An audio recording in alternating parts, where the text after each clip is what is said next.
Welcome to another episode of Neural Transformations. I'm your host, Brody Miller, and today I've got a really special guest lined up. His name's Joshua Haudek, and Joshua is a life coach. He's got a huge following on TikTok and Instagram. You'll see him all over the platforms with his bell, and it's just really awesome expression. And I was really interested in getting to talk to him, getting to know him more, and hearing what his background and story is. But we're just two guys here hanging out. How you doing, Joshua? Man, I'm doing awesome. That was a amazing intro. Thank you. My pleasure, dude. I wanted to ask you, where are you from, and like what's kind of your background story, and how did you get into like the healing and holistic space? Yeah, so I was born in Ohio and we moved to North Carolina. Me and my family moved to North Carolina in 2008. And, I had a pretty regular, pretty loving childhood. I'm very grateful to have two loving, supportive parents. And I think that plays a big part of who I am. And, I went through some struggles in high school that kind of forced me to look deeper into, dealing with emotions, dealing with anxiety. And, that kind of led me to this healing path, more or less. Yeah, and so ever since I kind of got introduced to spirituality and self-improvement, and really just the power that you have, that many people don't realize how much power they have, how much potential they have. And I got addicted to it. I was like, this works, that wow, I can do this. I can make this change in my life. And then when I started making content, I realized that even just starting off with a few views here and there, there were people that were benefiting from my content and being helped by that.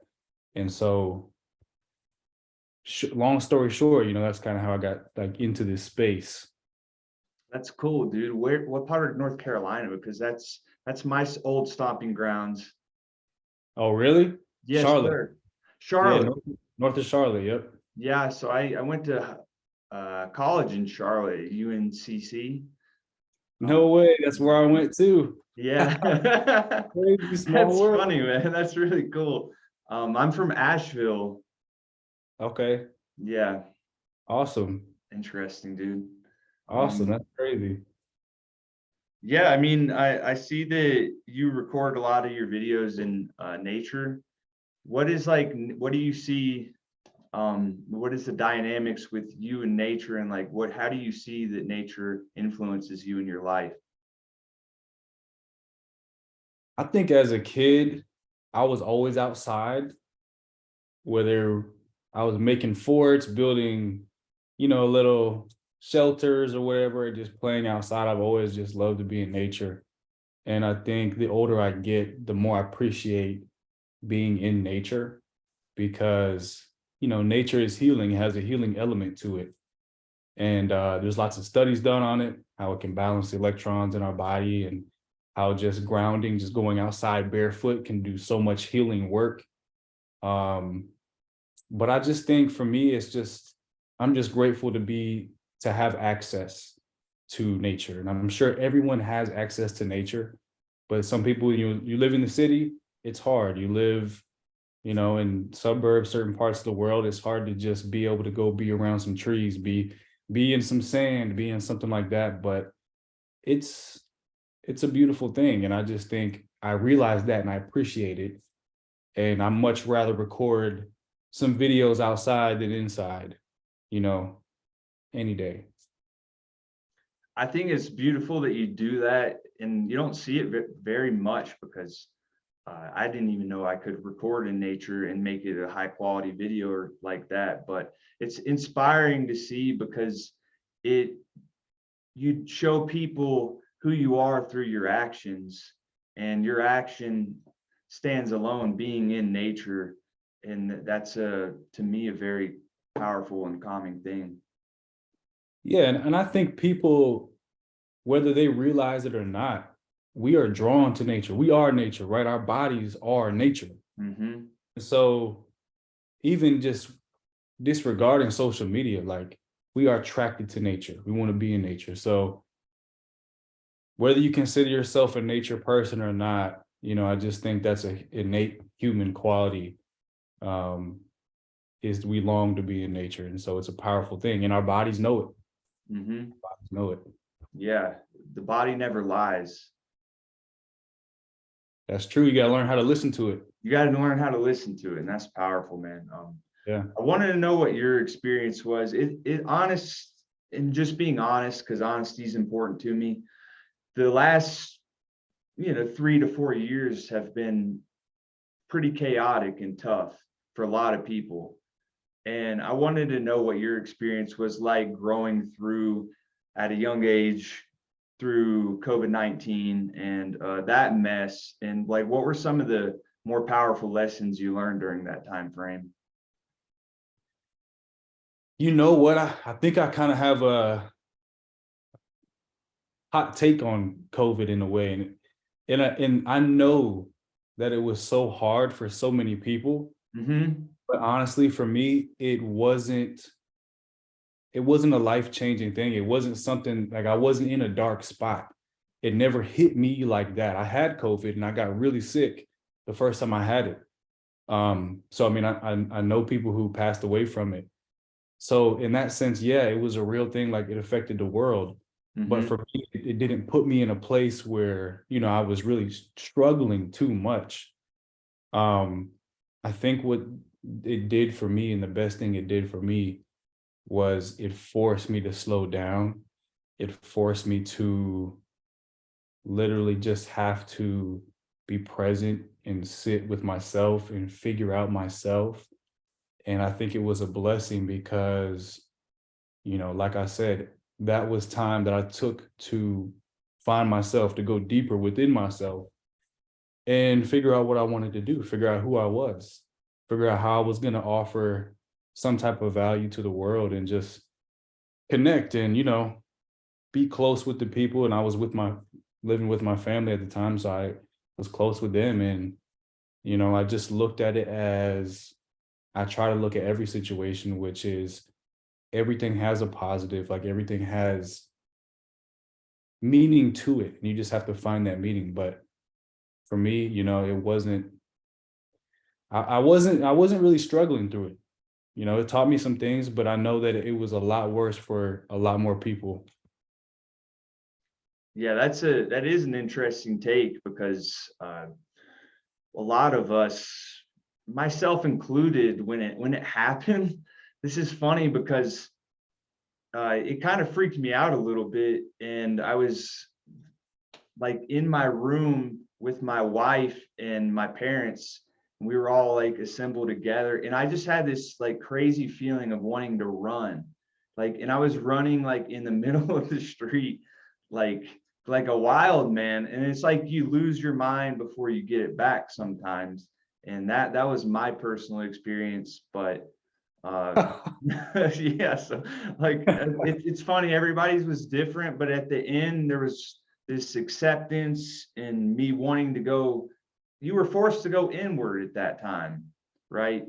Instead of looking outside of yourself and what everybody else is doing. Well, we were all locked down at home. It was like we were forced. And I think that was another powerful thing for me.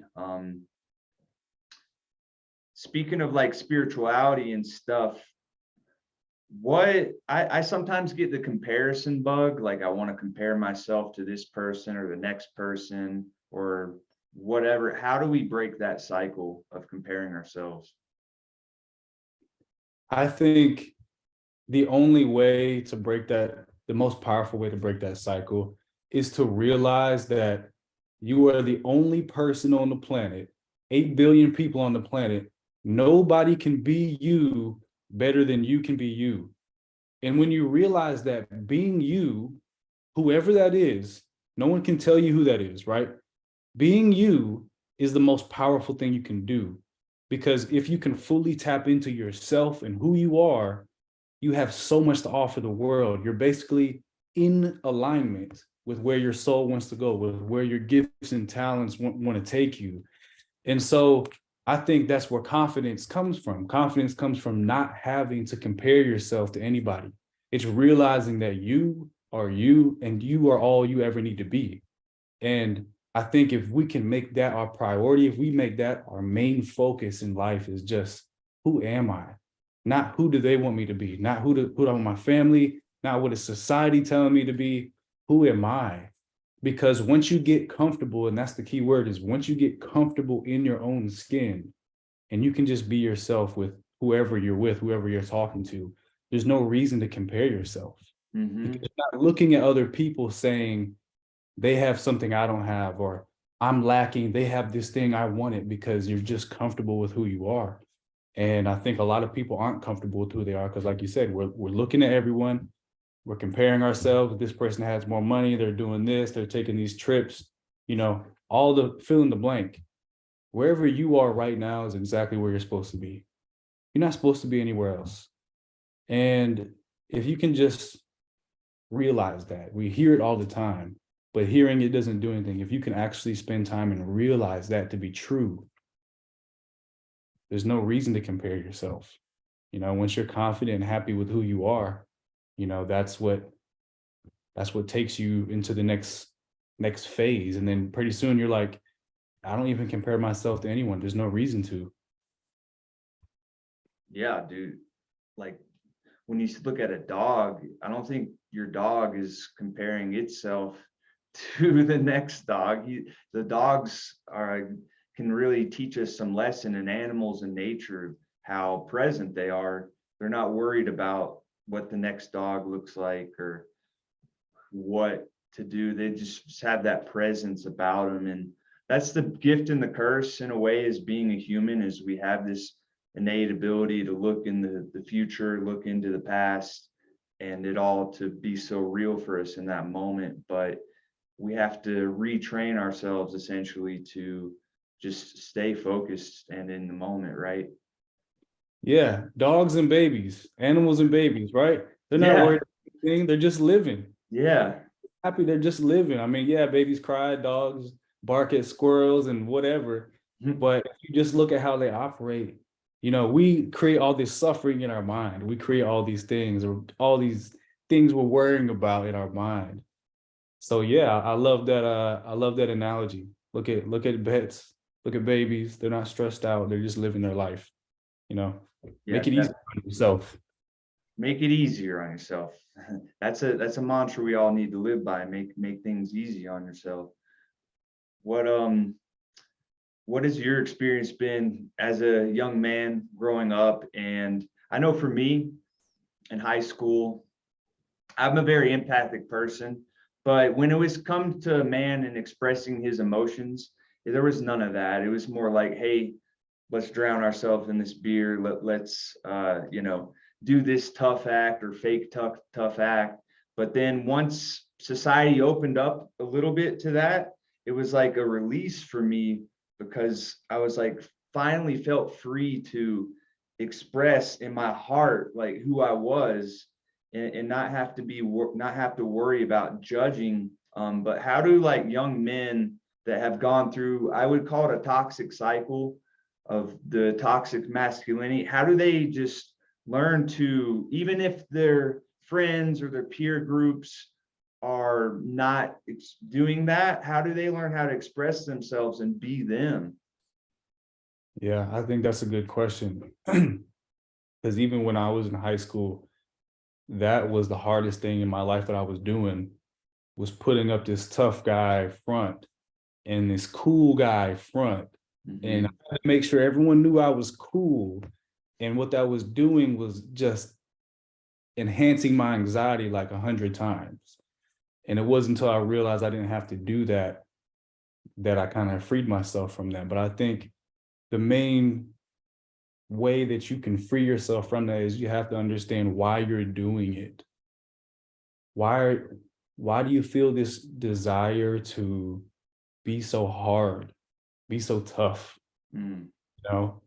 Yeah, back in the day, that is kind of what society told you as a man. And it's hard to go against the grain. It's hard when everyone's saying this is a definition of a man. You have to do this. And like you said, now in society, it's just talked about so much more. It's like open so much more.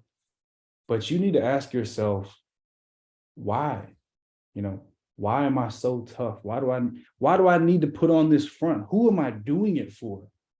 Maybe you have a person that comes to mind, maybe you have a group of people. Okay, is that person that important to me? Is this group of people, are their opinions that important to me that I need to keep up this front and live this character?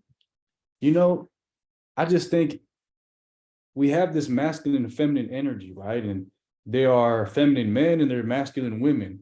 Mhm. And you just need to decide who you are and just be that person, you know, embrace that, because the masculine and the feminine both have benefits. They both have values and gifts when you tap into that. And so you don't need to be more masculine than you are, feel like you are. You don't need to be more feminine than you feel like you are. Just be yourself. But I think you have to dive in deep and ask yourself, who am I doing this for? Because at the end of the day, I don't think, if you were to ask yourself, is that opinion really that important to me? I don't think the answer is yes. I think deep down, you know that you value a life that is true to yourself over trying to play a character, because playing a character is exhausting. You know, I mean, that just takes so much energy. Imagine if you were an actor and you did this movie and then they told you after the movie, okay, you have to play this character for the rest of your life or you die. How like terrible would that be? You know? So I think making that distinction between, here's this character I'm playing and here, you know, this is who I really am. If you can make that distinction, you can move closer. And it's not just an overnight process, but you can move closer and closer to who I really am and away from this character, if that makes sense. Yeah, that makes perfect sense. I really think of Heath Ledger and the Joker role that he played in Batman. Yeah. And the poor guy, he was so stuck in that character of evil character, really. And it must have been a horrible place to be in, because there's just pure evil there. And people don't realize that we all do that sometimes without even realizing it. Sorry about that. Yeah, and I think people don't realize how powerful energy is. So like with that character, right, you're taking on this energy because you're trying to embody this energy to play the character. And of course, he did a great job, but it also comes into our life too. Like, what type of energy are we surrounding ourselves with? And what type of energy are we taking on to add to this character that we're playing? And I think we just, mindfulness will solve a lot of things. And if we can be mindful of all these things that we're consuming, and letting become part of who we are, then we can stop and ask ourselves, like, is this a path that I want to keep going down? Yeah, definitely, man. And it's some heartfelt topics. What do you think is the root nature? And you are kind of already alluded to this, but what is the root nature of a lot of the depression, specifically in young men in this time frame that we're living in? You know, it's a tricky subject because I'm not the type of person to say, you know, depression's all in your mind. There are people with chemical imbalances, right? And so it's not always the same. But it's funny because I was thinking about this on the way home from the gym today, and I was just like, if there's anything I believe in, it's empowering myself and empowering people. So if you struggle with depression, if you struggle with anxiety, what is the most empowering mindset that you can adapt to deal with that thing? Because, you know, I wouldn't say that I know what causes depression, but I feel like, yeah, when people are playing somebody else, when people are playing a character that's not who they are, how could you not be depressed? If you're just living a life that's not you, you know? I mean, other things like, you know, your family, you have these expectations coming from your family. They want you to be somebody you're not. You know, I think if you could boil it down, it just comes to being operating away from who you truly are. Because if you can be comfortable with who you truly are, if you can just be who you are and pursue your actual passions and pursue your dreams and not have to worry about having approval from everyone, not comparing yourself to anyone, you know, that doesn't sound like a depressing life. I think a lot of people suffer from depression from their own heads, and I can only speak for myself. I don't know what causes other people's depression, but when I get depressed or when I was depressed in the past, it was because I'm missing the picture. I'm missing the big picture. You know, this is the one life I have. This is the life I'm living right now. Mm-hmm. You know, why am I so worried about the little things? Because if you're not enjoying your life, you know, something's wrong. It's not just like, oh, let me get by, let me live my life and get by and just kind of have a few good moments here and there. Life is really beautiful. Mm-hmm. And if you take that journey to making your life more beautiful and enhancing your life to where Sadhguru talks about this, but living in a state of just blissfulness, Mm-hmm. you know, it's a reality. I don't think people understand that living without a depression is a reality. Being ecstatic and happy and excited about life is a reality.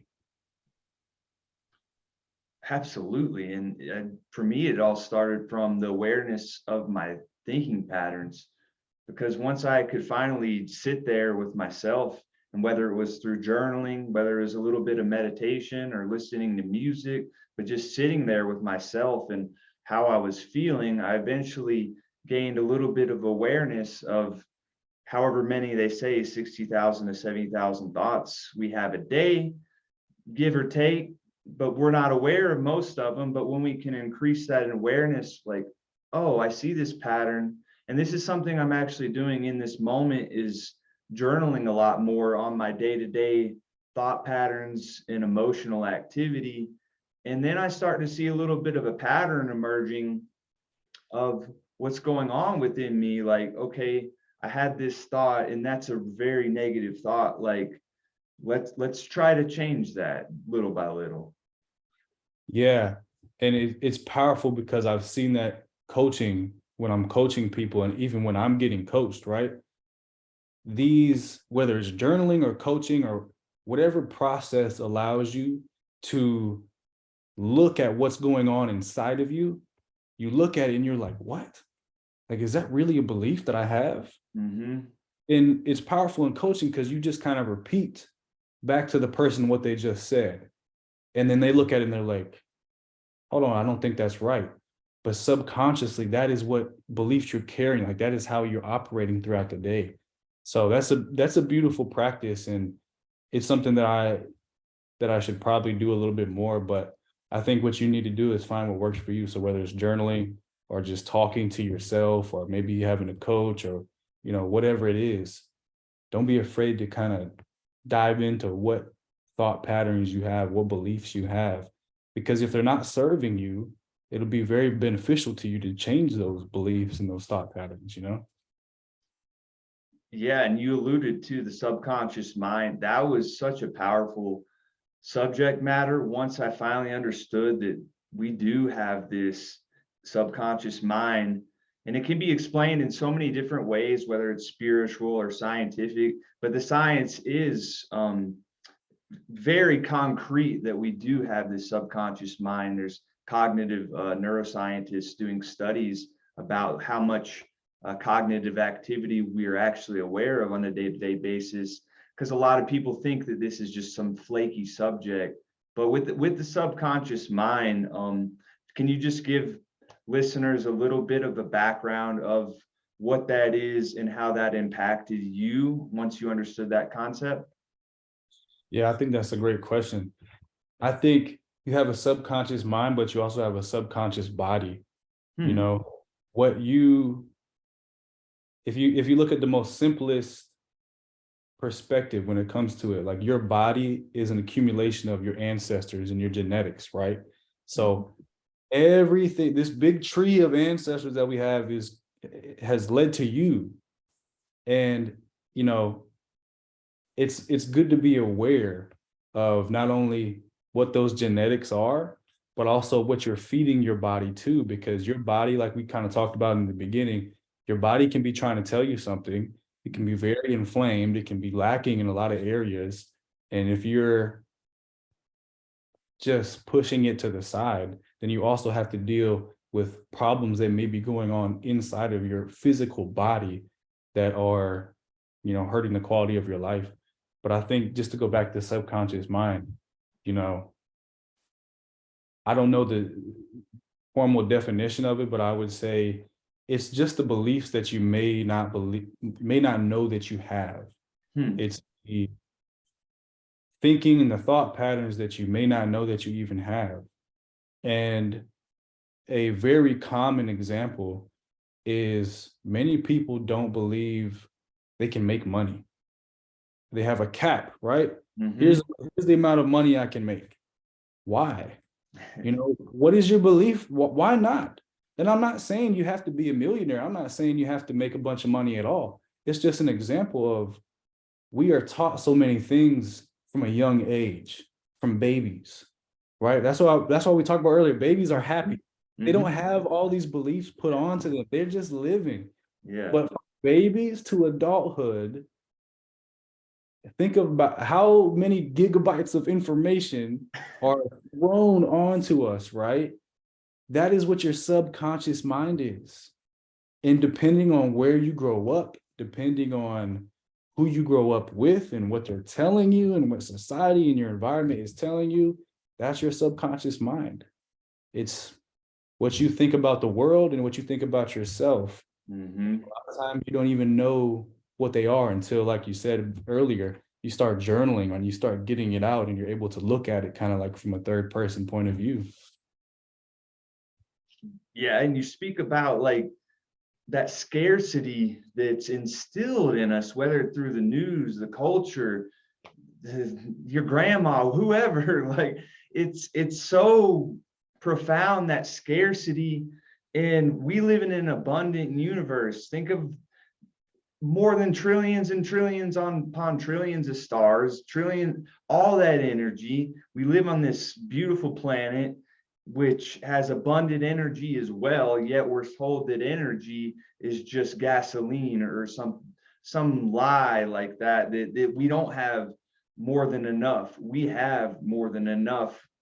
It's easy for me to see that, but when you're in that mind jail that I used to be in, and I still get in from time to time, if I'm being honest, these mind traps, it's like a box. So if like so you don't want to put like a square peg in a round whatever, if it's square, then it's not circle. Like you can't put a square.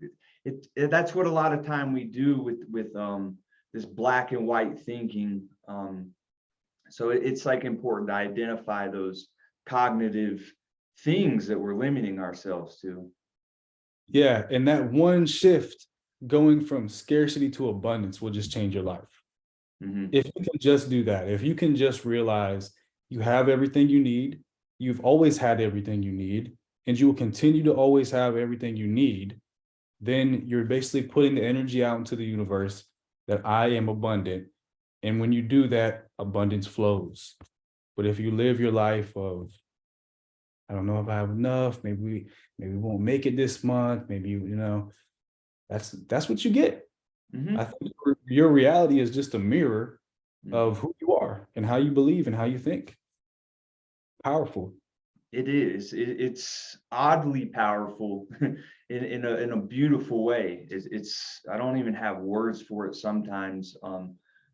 But I think about this a lot with like our brain and our heart and the neural connection that occurs there. For me, the science of neuroplasticity allowed me the chamber to change my life, because doctors were telling me about 7 years ago when I had brain surgery that, okay, Mr. Miller, you have to take this epileptic pill, the seizure pill. You're going to have to live with the TBI that you experienced. I was stuck with no way out, but that science allowed me kind of the idea to break me through. I wanted to know, like, just in your opinion, and this is just pure speculation and fun, but like, do you think our spiritual center is in our heart or is it in our brain? That's very interesting. That's very interesting. So I think that everything physical is a direct manifestation of the spiritual. So your body is a manifestation of you. You can call it your soul, you can call it your energy, your spirit, like whatever you want to call it. It's all the same, right? Mm-hmm.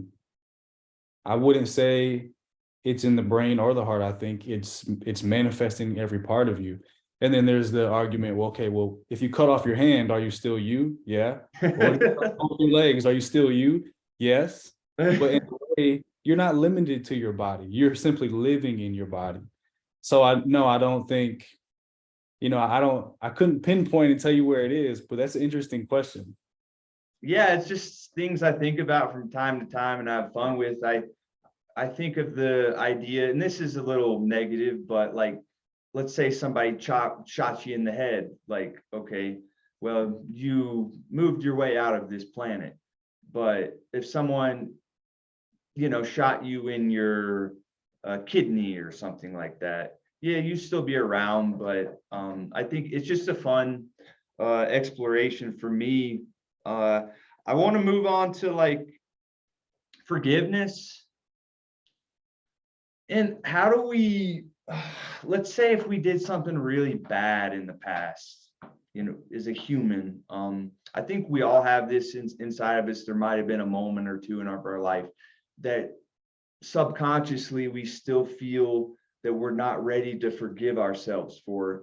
And truthfully, if I'm being honest, there's one or two moments in my life where I still think back and I want to forgive myself in that moment, but I struggle to do so. What do you think? How can I move that energy through there? Yeah. So, I mean, there's two ways you can go, right? There's the non-forgiveness and the being hard on yourself. And then there's the forgiveness. And it's very simple when you look at it as which one is going to allow me to be better? Which one is going to allow me to be better to not only myself, but to other people around me today? Which one is going to empower me? Of course, we know that all humans make mistakes. Everyone messes up. I've made so many mistakes in my life. I've hurt people in my life. I feel bad for things I've done in my life. But who am I to say I'm not worthy of being forgiven? I'm not worthy of forgiving myself and moving past that. If I want to do good in the world, I have to forgive myself. Because if I don't, then I'm always going to be limited by that. And I think when you just look at it from a simple point of view like that, what's going to allow me to be a better person? What's going to allow me to help more people? What's going to allow me to be more love to the people in my life? It's forgiveness. And there's beautiful examples of forgiveness in history through different religions, through Christianity, through Buddhism, through everywhere in the world, And I just think if you can forgive someone else, you need to forgive yourself too. Yeah, I mean that is true freedom, is an ultimate forgiveness beyond these limitations that we have on this physical plane. It's beyond that. Like as you said, does it help me at all to hold on to this forgiveness? And if you're truly being honest, that you're exactly right. The answer is no. It's holding on to that because it allows me to forgive others as well. So it's all about freedom. Yeah. And I think, that also people struggle with it too when it's about the other person. Like, how do I forgive this person for doing this thing? And we know that there's pretty evil things done in the world and people go through some really challenging things, right? But at the end of the day, forgiveness is for you. It's not for them. Mm-hmm. if you want to be free, you have to forgive, because as long as you're holding on to something that someone else did to you, as long as you're holding on to something that you did, like you said, freedom is a beautiful word, and freedom is the innate longing of all of us. We all want to be free. You know, the worst thing that happens is we lose our freedom somehow. Like you go to prison, you go to jail, you don't have freedom anymore. All Mm-mm. your bills show up on time. People open the door, close the door for you, right? You have everything organized. You don't have to worry about anything, but it's miserable because you don't have freedom anymore. And I think if you look at it in a sense of that too, is that, do I want to be free or do I want to be held down by this? Of course Mhm. you want to. So you have to forgive. And that's funny you mentioned about jails and prisons. I had some friends, and I myself have been incarcerated before. I don't talk about this much at this point in my life, but the freedom, even in those ugly places, there was freedom was inside, and it forced you to go inside as well. And it's funny because once you felt it inside, you start to see it in outside of you. But not to get too carried away, I wanted to just do some like rapid fire questions with you just to be fun. Sure. Yeah, Um, yeah. So, do you believe in miracles? absolutely. Because you're a miracle. I'm a miracle. Everything's a miracle. Amen. And every single thing is a miracle. Exactly. Every moment is. Yep. How many years would you like to live in this world? I say 100. I'm cool Okay. with I'm cool with 100. I don't know why people say, "Oh yeah, once I'm 80, I'm good." Why? You know, I've seen so many older people live so young and vibrant and energetic. Like, yeah, I want to make it to 100. Maybe not 150, but I think 100 is good. It's good Okay. enough. What is AI to you?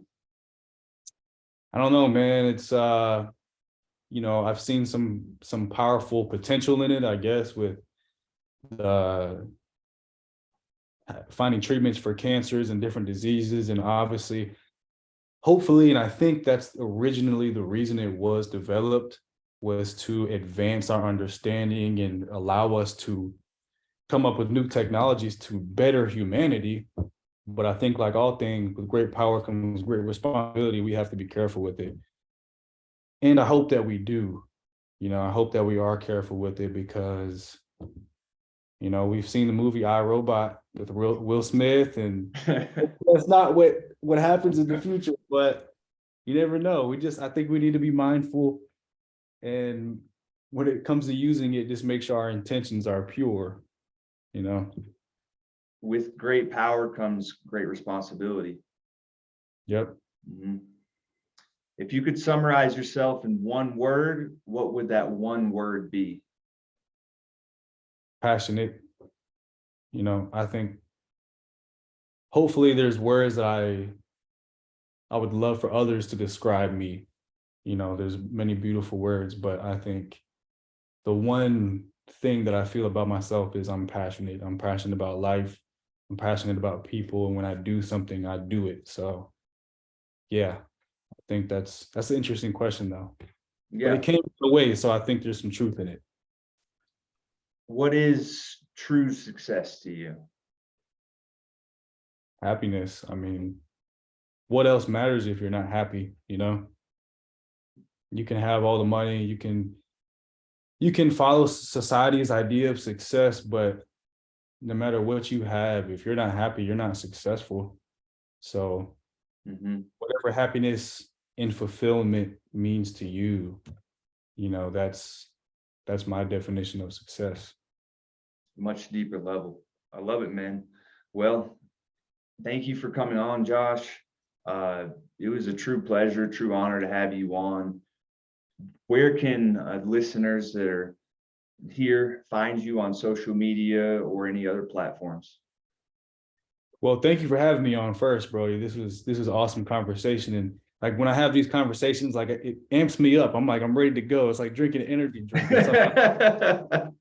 So it's a pleasure on my end too. Yeah. So, you know, there's talk with the TikTok being banned in the United States. So I don't know what's going to happen with that. But for now, I do most of my stuff on Instagram. Starting to do a little bit more on YouTube, but Facebook, Instagram, those are the two main ones right now. Okay, and that would be at Joshua Haudek. Yeah, at Joshua Haudek. Just my first. Haudek, yep. Cool. Yeah, and I'll put that there. Yeah, Josh, let's just leave listeners with a few closing statement. Be yourself, man. When you get to the end of your life, you will completely understand. You'll have this amazing perspective. You look back on your life and you'll say, dang, I wish I was just myself. I wish I didn't care so much about what people think. So instead of waiting till then, do it now. You know, be who you are, chase your dreams, chase your passions. Life is short. Why would you do anything else? That's my message. That's my message. Live fully, my friend. It's Absolutely. beautiful. Everybody have a wonderful day wherever you're at in this wonderful water-like planet that we're living in. we appreciate y'all, and we hope that you all gained a lot of insight out of this awesome conversation. I know I did, and we'll see you on the next one. Awesome.